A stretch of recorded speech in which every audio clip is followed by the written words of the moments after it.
مکی پاک میں داخل ہو رہا ہوں، میرے صحابہ بھی میرے ساتھ ہیں، عمرہ کر رہے ہیں اور عمرہ کرنے کے بعد پھر حلق کر رہے ہیں، بعض صحابہ قصر کر رہے ہیں۔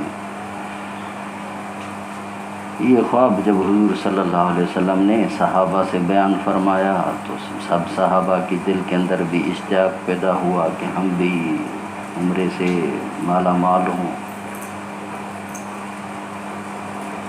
اسی صحابہ کے اشتیاق کی وجہ سے حضور اکرم صلی اللہ علیہ وسلم نے عمرے کا ارادہ فرمایا۔ عمرے کی نیت سے حضور اکرم صلی اللہ علیہ وسلم مدینہ پاک سے نکلے اور مکہ پاک تشریف لا رہے تھے۔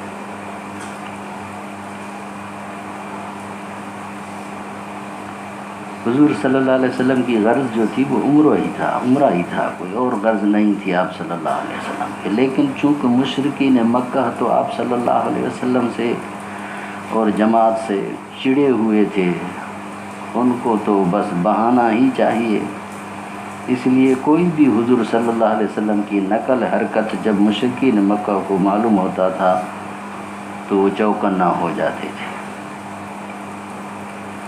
جب حضور وہاں سے نکلے تو مشرکین مکہ بھی ان کے اندر بھی کھلبلی مچ گئی، یہ کیا ہو رہا ہے، یہ کیوں آ رہے ہیں؟ تو اس لیے ان مشرکین مکہ نے خالد بن ولید کو 100 سوار دستوں کے ساتھ حضور صلی اللہ علیہ وسلم کا راستہ روکنے کے لیے ان مشرکین مکہ نے بھیجا، اور آپ صلی اللہ علیہ وسلم نے بھی حضرت بشر بن سفیان رضی اللہ عنہ کو صورتحال کے جائزے کے لیے بھیجا کہ بھائی صورتحال کا جائزہ لے کر آؤ۔ وہ جب جائزہ لے کر آئے تو ان کو پتہ لگا کہ مشرکین مکہ تو احابیش کو، لشکروں کو جمع کر رہے ہیں، وہ بھی اس طرح تیاری ہو رہی ہے۔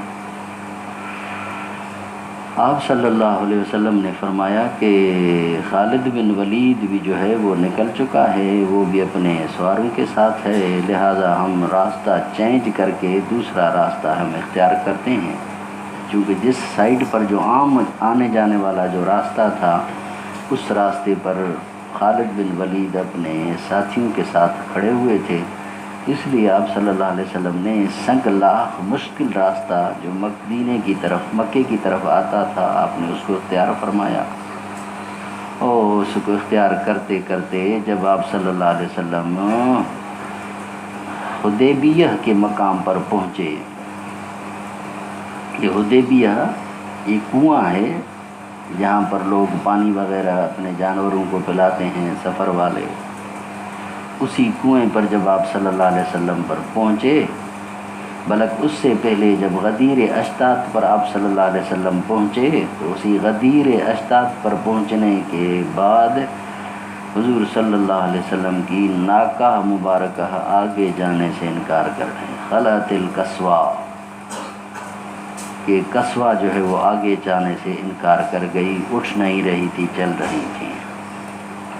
آپ صلی اللہ علیہ وسلم نے فرمایا حبسہا حابس الفیل، اس میری اونٹنی کو بھی اس ذات نے روکا ہے جس نے ہاتھیوں والوں کو روکا تھا۔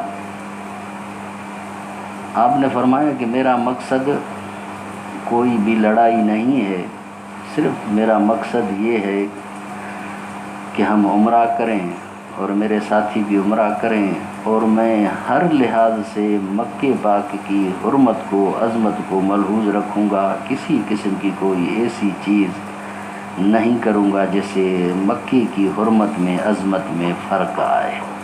جب یہ آپ صلی اللہ علیہ وسلم نے فرمایا تو اس فرمانے کے بعد آپ صلی اللہ علیہ وسلم جو ہے کہ اونٹنی مبارک اٹھ کھڑی چل پڑی، اور وہاں سے چلی اور چل کر آ کر حدیبیہ کے مقام پر رک گئی، کیونکہ حدیبیہ سے آگے پھر وہ دشمنوں کے احابیش تھے، انہوں نے اپنے لشکروں کو جمع کیا ہوا تھا۔ آپ صلی اللہ علیہ وسلم نے وہاں حدیبیہ پر آ کر پڑاؤ کیا، اور وہاں پڑاؤ کر کے حضور اکرم صلی اللہ علیہ وسلم نے صحابہ سے مشاورت فرمائی کہ کیا کرنا چاہیے۔